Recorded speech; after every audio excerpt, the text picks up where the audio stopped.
ओम शांति। आज 24 सितंबर 2021 के साकार मधुर महावाक्य हैं। शुक्रिया दिवस पर हम प्यारे बाबा का शुक्रिया करते हैं जिन्होंने हमें कर्म और योग का बैलेंस सिखाया, जिससे हमें ब्लेसिंग्स प्राप्त हो सकें। तहे दिल से शुक्रिया करने पर शिकवे सारे समाप्त हो जाते हैं। आज ज़रूर चिंतन करें, बाबा ने हमें कितनी अच्छी बातें सिखाई जिन्हें प्रयोग करके दिल कहता है बाबा आपका शुक्रिया। आज की मधुर मुरली में बाबा इस पाठशाला का महत्व बता रहे हैं। बाबा ने कहा, मीठे बच्चे, ये पाठशाला है जहाँ आप श्री कृष्ण जैसा प्रिंस बनने के लिए पढ़ाई पढ़ते हो, और आपको पढ़ाने वाला स्वयं निराकार भगवान है। जब निराकार शिव बाबा ब्रह्मा तन के द्वारा भगवानुवाद शब्द बोलते हैं तो कई मनुष्य मूंझ जाते हैं। वो सोचते शायद ये ब्रह्मा ने बोला, लेकिन ये निराकार शिव बाबा बिना ब्रह्मा मुख के आधार के नहीं बोल सकते। वही आकर राजाओं का राजा, प्रिंस ऑफ प्रिंस बनाते हैं। भगवान कौन है, कब आते हैं, कैसे आते हैं, ये नई बात है जो हम इस पाठशाला में सीखते हैं। बिना राजयोग की पढ़ाई के हम मनुष्य से देवता नहीं बन सकते। श्री कृष्ण जैसा प्रिंस बनने के लिए, श्री नारायण बनने के लिए पढ़ना होगा। उसके लिए बाबा ज्ञान और योग सिखाते हैं। इस ब्रह्मा ने भी शिव बाबा से ही सीखा। जब ब्रह्मा बाबा के तन में शिव बाबा आते हैं, बच्चों को पढ़ाते हैं, तो बाबा ने कहा बच्चों के साथ साथ मैं भी सीखता हूँ, पढ़ता हूँ। करावनहार बाबा स्वयं कराते हैं, पढ़ाते हैं। ब्रह्मा भी राजयोग सीख कर श्री नारायण बना। जब श्री कृष्ण स्वयंवर होता है तो वही आत्मा श्री नारायण बन जाती है। किसी को भी ये नहीं कहना कि भक्ति छोड़ दो, ज्ञान समझ में आएगा, भक्ति आप ही छूट जाएगी। ब्रह्मा बाबा कहते मुझे भी किसी ने कहा नहीं, लेकिन ज्ञान समझ में आया तो गीता पढ़ना, भक्ति करना सब स्वतः ही छूट गया, क्योंकि सत्य गीता ज्ञान इस समय निराकार शिव बाबा हम सबको दे रहे हैं। अच्छी रीति पढ़ने वाले, पावन बनने वाले ही श्री कृष्णपुरी में जाएंगे। श्री कृष्णपुरी में वही जाएंगे जो संगम युग पर अच्छी तरह से ज्ञान योग सीखते हैं, अपने आप को परिवर्तन करते हैं। बाबा कहते मीठे बच्चे, तुम्हें अच्छा पुरुषार्थ करके ऊंच पद पाना है। परिवार में रहते कहीं कहीं एडजस्ट करना पड़ता है। भक्ति नहीं करते, पूजा नहीं करते तो कईयों के परिवार वाले नाराज़ होते हैं। बाबा ने कहा अगर उन्हें खुश करने के लिए कभी करना भी पड़ता है, कोई बात नहीं, कोई ये पाप कर्म तो नहीं है ना, लेकिन मिलकर के चलना है। परिवार वालों को भी समझ के चलना है। अगर आपको ऐसा करना भी पड़ता है तो वो करते हुए भी साक्षी होकर शिव बाबा को याद करो। अगर परिवार में कहीं शादी आदि में भी जाना पड़ता है, बाबा कहते कोई बात नहीं, वहाँ भी युक्ति से चलना है, बाप का परिचय देना है। आप याद में होंगे, कदम कदम श्रीमत पर चलेंगे तो उसमें कल्याण है। हर बात में बाबा की राय लेते चलो, बाबा इस परिस्थिति में क्या करना है। अगर बच्ची की शादी आदि भी करानी है तो बाबा कोई मना नहीं करते हैं, केवल बाबा की राय पर चलने में हमारा कल्याण है। कल्प कल्प बाबा कहते मैं आता हूँ, हर युग में एक बार नहीं, कल्प में एक बार आता हूँ। वहाँ हर युग में अवतार दिखा दिया, फिर भी बाबा कहते 5 अवतार होने चाहिए। लेकिन बाबा संगम युग पर आते हैं, आकर के पढ़ाई पढ़ाते हैं, जिससे आप बच्चे सतयुगी दुनिया में जाने के लायक बन जाते हो। अच्छी रीति पढ़ने वाले, बाबा को याद करने वाले, नई दुनिया के लायक बन जाते हैं। बिना बाबा को याद किए आत्मा पावन बन नहीं सकती है। बहुत सुंदर बात बाबा वरदान में समझा रहे हैं कि पुराने संस्कार, पुरानी कमज़ोरियाँ सब समाप्त हो जाएंगी जब आप शक्ति संपन्न बन जाएंगे। आप अलंकारी मूर्त बनो। जो बच्चे अलंकारों से सजे हुए रहते हैं वही विष्णुवंशी बनते हैं। अभी इस समय वैष्णव बनने की आवश्यकता है। कोई भी तमोगुणी संस्कार, कोई भी तमोगुणी अवगुण आपको टच ना कर सके, उसके लिए अलंकारों से सदा सजे सजाए रहना है। स्लोगन में बाबा ने कर्म और योग का बैलेंस रखते हुए ब्लेसिंग्स पाने की विधि समझाई है। आज चलते फिरते याद करेंगे, मैं शक्ति संपन्न आत्मा हूँ, अलंकारी मूर्त आत्मा हूँ। इन अलंकारों के द्वारा मुझे सदा सजे सजाए रहना है। अब सुनते हैं मुरली विस्तार से। बाबा कहते, मीठे बच्चे, तुम यहाँ श्री कृष्ण जैसा प्रिंस बनने की पढ़ाई पढ़ते हो। तुम्हें पढ़ाने वाला स्वयं भगवान है। तुम यहाँ श्री कृष्ण जैसा प्रिंस बनने की पढ़ाई पढ़ते हो। तुम्हें पढ़ाने वाला स्वयं भगवान है। कुछ ने बाबा जब भगवानवाद शब्द बोलते हैं तो कई बच्चे भी मूंझ जाते हैं। क्यों? क्योंकि भगवान तो गुप्त है। वो समझते शायद इस दादा ने भगवानवाच बोला है, परंतु निराकार भगवान को बोलने के लिए ज़रूर मुख चाहिए ना। बाबा कहते वंडरफुल समझने की बात है कि मैं कैसे इनमें प्रवेश करके तुम्हें पढ़ाता हूँ। ये वंडरफुल समझने की बात है, मैं इनमें प्रवेश करके तुम्हें पढ़ाता हूँ। ओम शांति।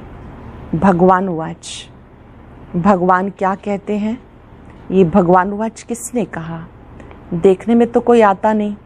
मनुष्य को भगवान नहीं कहा जाता।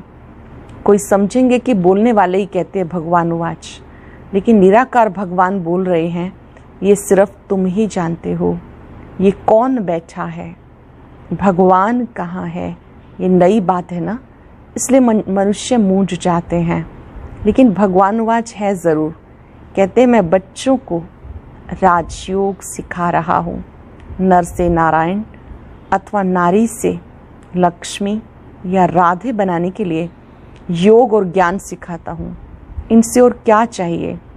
तुम्हें हम राजाओं का राजा, प्रिंस का प्रिंस बनाता हूँ। मैं तुम्हें राजाओं का राजा बनाता हूँ, प्रिंस का प्रिंस बनाता हूँ। प्रिंस प्रिंसेस भी तो मंदिर में जाते होंगे ना। विकारी प्रिंस, निर्विकारी प्रिंस श्री कृष्ण को नमन करते हैं, तो मैं तुम्हें प्रिंस का भी प्रिंस बनाता हूँ। श्री कृष्ण जैसे स्वर्ग का प्रिंस बनो। नॉलेज पढ़ने से ही तो बनेंगे ना। डॉक्टर व बैरिस्टर कहेंगे ना स्टूडेंट को, मैं तुम्हें डॉक्टर व बैरिस्टर बनाता हूँ, परंतु पढ़ेंगे तभी तो बनेंगे। बाबा कहते बच्चे अच्छी रीति समझते हो कि राजयोग सिखाने वाला एक ही भगवान है। हमें राजयोग सिखाने वाला स्वयं निराकार भगवान है। राधे कृष्ण तो अलग अलग राजाई के बच्चे हैं, उनकी आपस में सगाई होती है, शादी के बाद नाम बदलता है, इसलिए चित्र में भी लक्ष्मी नारायण के नीचे राधे कृष्ण को दिखाया है।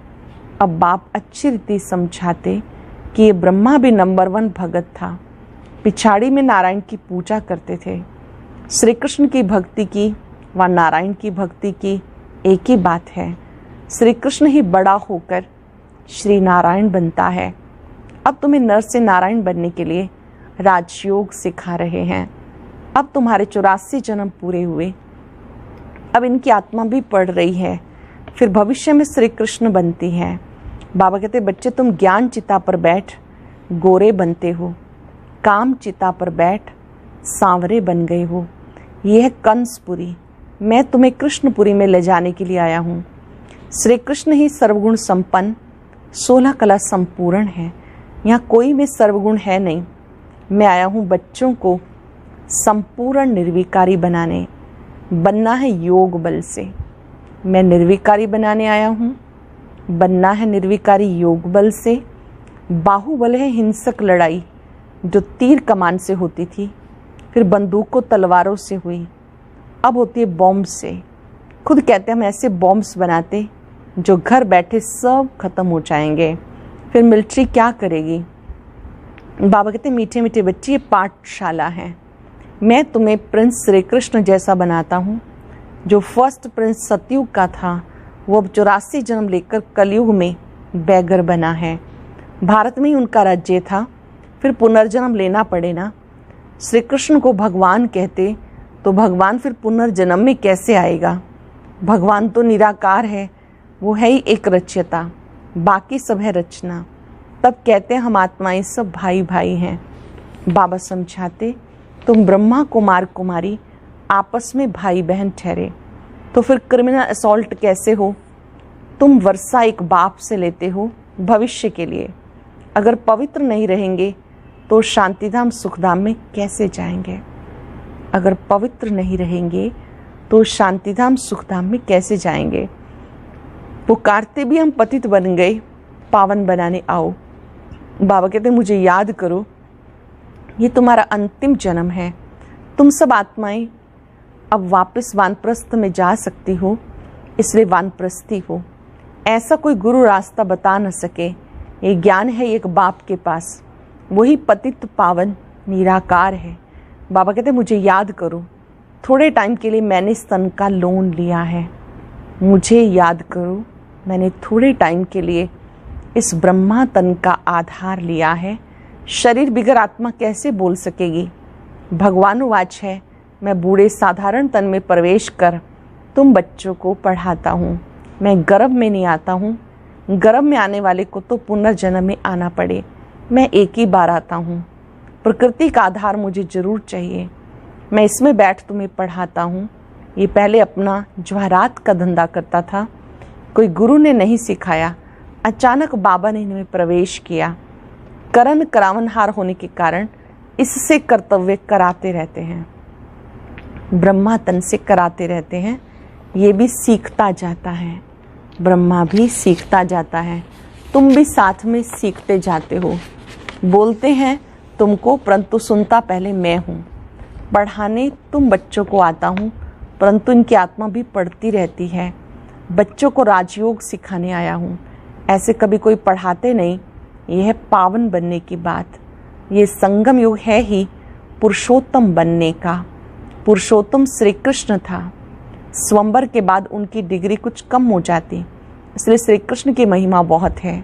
नाम ही है श्री कृष्णपुरी, इसको कहते कंसपुरी। बाकी कहानी बनाई कृष्ण और कंस की, बच्चों को समझाया। परिपक्व अवस्था होने से भक्ति आप ही छूट जाएगी। तुम कभी किसी को ऐसा नहीं कहना कि भक्ति ना करो, उनको ज्ञान देना है। बाप तुम्हें ज्ञान दे स्वर्ग का प्रिंस बनाने आए हैं। श्री कृष्ण भी स्वर्ग का मालिक था, अब नहीं है, फिर से वो भी राजयोग द्वारा बन रहे हैं। तुम्हें भी पुरुषार्थ कर बाप को याद करना है। हेवन की स्थापना करने वाला हेवनली गॉड फादर, वही आकर नई सृष्टि रचते हैं। वह करेगा तब जब कलयुग पूरा होगा। सतयुग त्रेता में नहीं आते, कहते मैं कल्प कल्प संगम युग पर आता हूँ। उन्होंने कल्प अक्षर निकाल युगे युगे लिख दिया, तो भी 4 युग हैं। 5वां है ये संगम युग। अच्छा, फिर तो 5 अवतार मानो, परंतु इतने कचमच अवतार, परशुराम अवतार ये होते हैं क्या? ये सब है शास्त्रों की बातें। धर्म का नाम और भारत का नाम ही बदली कर दिया। हिंदू धर्म और हिंदुस्तान कह देते, भारत नाम क्यों बदलना चाहिए? यदा यदा ही धर्मस्य ग्लानिर्भवति भारत, उसमें भी भारत का अक्षर आता। बाबा समझाते तुमने कोई एक जन्म थोड़ा ही भक्ति की, द्वापर से की है। भक्ति भी पहले अव्यय बिचारी थी, सिर्फ शिव की ही भक्ति करते थे। जिस शिव बाबा ने भारत को स्वर्ग बनाया था, अब फिर स्वर्ग का मालिक बनाने आए हैं। तो पतित शरीर में बैठ बताते मैं आता ही हूँ पतित शरीर में, पतित दुनिया में, पतितों को पावन बनाने के लिए। भक्ति मार्ग में फिर भी मेरे लिए बड़ा मंदिर बनाते, कितनी क्लियर बात है। इसमें बाबा की प्रवेशता हुई और गीता आदि पढ़ना छोड़ दिया, भक्ति छूट गई, अनायास ही तो छोड़ा। तुम्हें कोई ने कहा नहीं कि भक्ति नहीं करो। अब तुम बच्चों को बाबा समझाते, फिर से मैं तुम्हें कृष्णपुरी का मालिक बनाता हूँ। श्री कृष्ण की फिर 8 डायनेस्टी चलती हैं। कहेंगे पहले प्रिंस ऑफ सतयुग, फिर बनता है किंग ऑफ सतयुग। पहले वो प्रिंस है, प्रिंस के बाद फिर वो वहाँ का किंग बनता है। 8 पीढ़ी चलती हैं। उस समय तो दूसरी राजाई होती नहीं। अब बाबा कहते तुम बच्चे भी सतयुग के प्रिंस बनो। भक्ति में कोई सुख नहीं, ज्ञान से तुम स्वर्ग के मालिक बनते हो। कोई का बाप मर जाता, उनसे पूछा जाए तुम्हारा बाप कहाँ गया, कहेंगे स्वर्गवासी हुआ। समझते आत्मा और शरीर दोनों गए, लेकिन शरीर तो यहाँ ही छोड़ दिया, बाकी गई आत्मा। इसका मतलब पहले नरक में था, आत्मा शरीर छोड़ स्वर्ग में गई, फिर उसमें रोने की क्या दरकार है। स्वर्ग अब यहाँ है क्या, परंतु समझते नहीं। कह देते सब ईश्वर का हुक्म है, सुख दुख सब ईश्वर देता है, सब ईश्वर के रूप हैं। परंतु बाबा कहते मैं बच्चों को दुख कैसे दे सकता हूँ। बाप से बच्चे कभी दुख मांगते हैं क्या? बाप तो बच्चों को लायक बनाकर प्रॉपर्टी दे के जाते हैं, बाकी दुख तो हर एक को कर्मों के अनुसार मिलता। बाबा कहते हैं बच्चे आदि कुछ नहीं मांगो, अब ये प्रॉपर्टी आदि सब खत्म होने वाली है, फिर तुम्हारे बच्चों को क्या मिलेगा। इतना समय ही नहीं जो तुम्हारी प्रॉपर्टी का बच्चा मालिक बन सके। बच्चा बड़ा हो तभी तो मालिक बने, परंतु इतना टाइम ही नहीं। विनाश सामने खड़ा है। मनुष्य कहते हैं कलयुग में जिन 40,000 वर्ष पड़े हैं, ये ब्रह्मा कुमार कुमारियाँ विनाश विनाश करते रहते हैं। कहानी है ना, शेर आया, आखिर आया और खा गया। सब समझते हैं थोड़ा थोड़ा काल आएगा, ये तो होता ही रहता, लेकिन तुम कहते हो ये महाकाल आया है। शिव बाबा कालों का काल आया हुआ है जो सब आत्माओं को वापस ले जाएंगे, तो शरीर तो ज़रूर छोड़ना पड़े।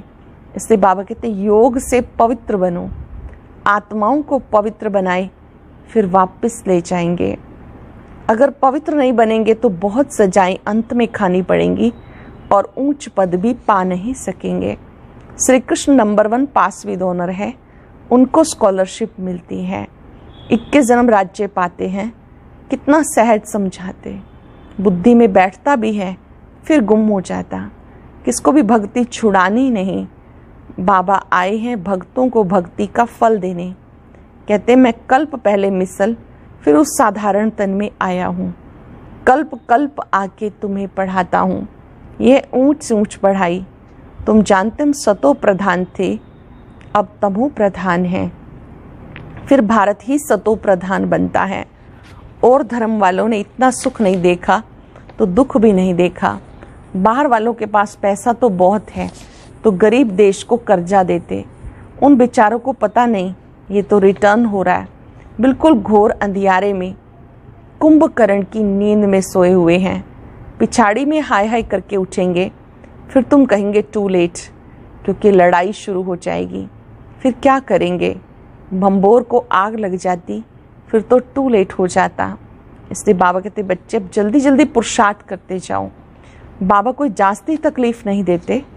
बाबा को आकर कहते हैं बाबा अगर हम पूजा नहीं करते तो कहते हैं ये तो नास्तिक बन गया। बाबा राय देते साक्षी होकर बाबा की याद में रहो। थोड़ी थोड़ी पूजा बाहर से कर दो, एक होता दिल से करना, दूसरा होता राजी करने के लिए करना। अंदर में तुम्हें शिव बाबा को ही याद करना है। अगर परिवार की खुशी के लिए कर भी रहे हैं तो अंदर में शिव बाबा को याद करना है। अगर कोई तंग करते हैं तो पूजा कर दिखाओ तो वो खुश हो जाएंगे। ये कोई पाप का काम नहीं है।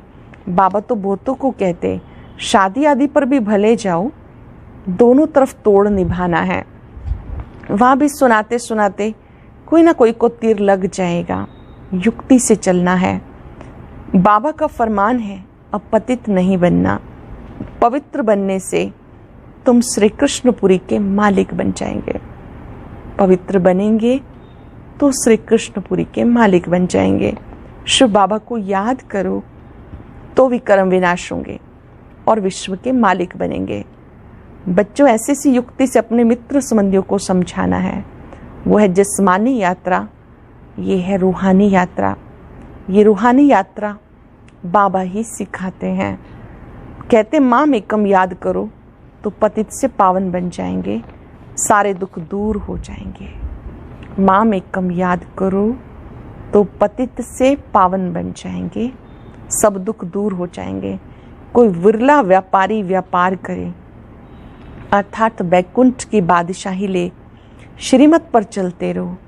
ऐसा भी ना हो पैसे आदि मुफ्त में जाएं, कुछ फल ना निकले। घर भी संभालना है, परिवार संभालना है, बच्चों की पालना भी करनी है, सिर्फ श्रीमत पे चलना है। राय लेनी है, बाबा इस हालत में हम क्या करें। बाबा बच्ची कहती है हम शादी करें, तो बाबा कहते शादी करानी ही पड़ेगी क्योंकि उनका हिस्सा है, उनको दे दो। बाबा सिर्फ समझाते, फिर भी कुछ पूछना हो तो पूछ कर श्रीमत पे चलो। बच्चों को बाप की आज्ञा पे चलना है, इसी में बच्चों का कल्याण है। हर कदम पर बाबा की आज्ञा पर चलना है, इसमें ही कल्याण है। अच्छा, मीठे मीठे सिक्के लदे बच्चों प्रति माता पिता बाप दादा का याद प्यार गुड मॉर्निंग। रूहानी बाप की रूहानी बच्चों को नमस्ते। रूहानी बच्चों की रूहानी बाप दादा को नमस्ते, गुड मॉर्निंग। शुक्रिया बाबा, शुक्रिया।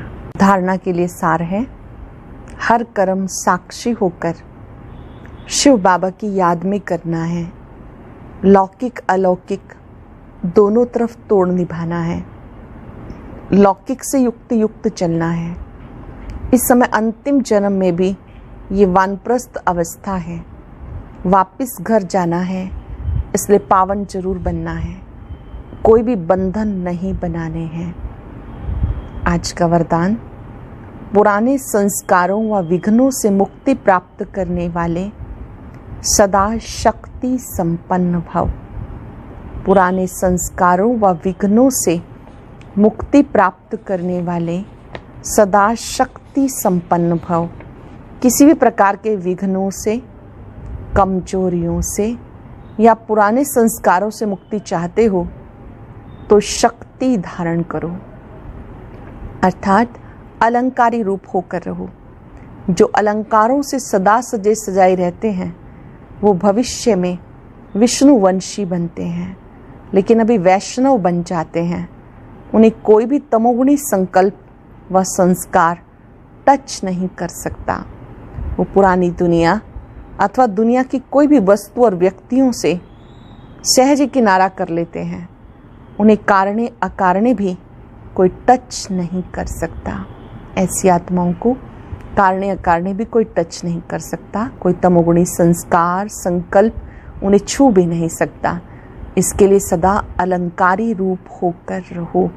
जो अलंकार हैं, शंख चक्र गदा पद्म, उनका अर्थ समझते हुए उनसे अलंकृत होकर रहो। स्लोगन है, हर समय हर कर्म में बैलेंस रखना ही सबकी ब्लेसिंग्स प्राप्त करने का साधन है। बैलेंस से ब्लेसिंग्स स्वतः ही प्राप्त होती हैं। आज चलते फिरते याद रखना है, मैं शक्ति संपन्न आत्मा हूँ, अलंकारी मूर्त आत्मा हूँ। अपनी कमी कमजोरियों से, विघ्नों से मुक्त होने का सहज साधन अलंकारी मूर्त होके रहना है। हर अलंकार को अपने जीवन का श्रृंगार अनुभव करते,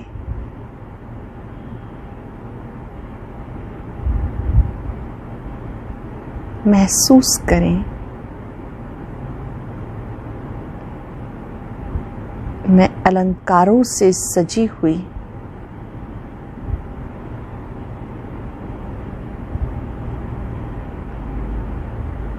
अलंकारी मूर्त आत्मा हूँ।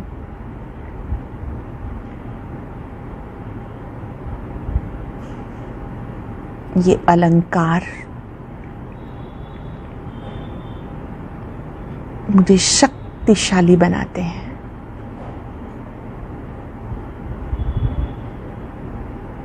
सदा कमल पुष्प समान स्थिति, ज्ञान योग की गदा, स्वदर्शन चक्र मेरे साथ है। कोई भी कमजोरियां, विघन मुझे छू नहीं सकते।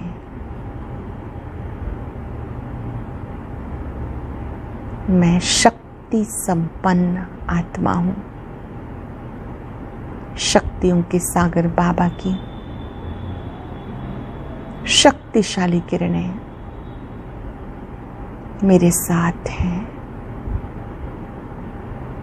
शुक्रिया बाबा, शुक्रिया।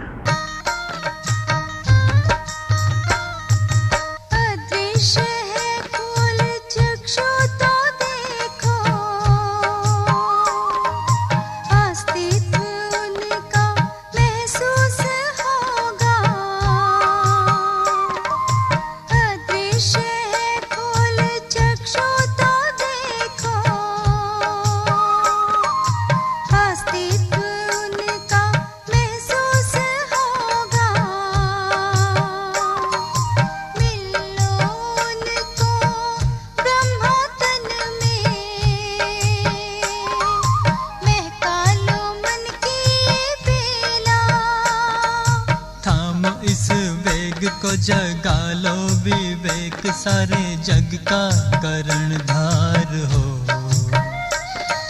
मुरली की तान बज रही